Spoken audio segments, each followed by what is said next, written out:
3, 1, 2, 3, testing. We're always trying to better our product. That's really important to everyone here at Pedestal Solutions. So this is our brand new standard locking mechanism we're going to be implementing across all of our standard product. The padlock goes through here and prevents this from turning. When you actuate it, you lift up and out, off comes the door. Behind the scenes are 2 rods that actuate and lock that door into place. We have a much more robust locking mechanism, but also something that's protected from the elements, only exposing this.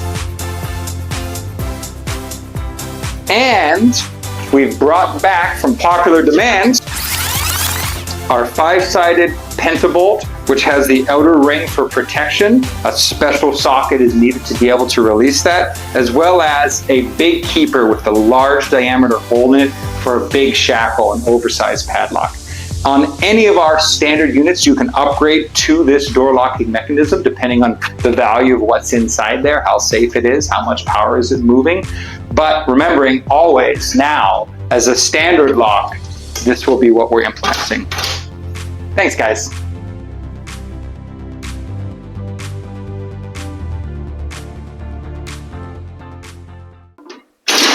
Let's try it again. I tried it the wrong way.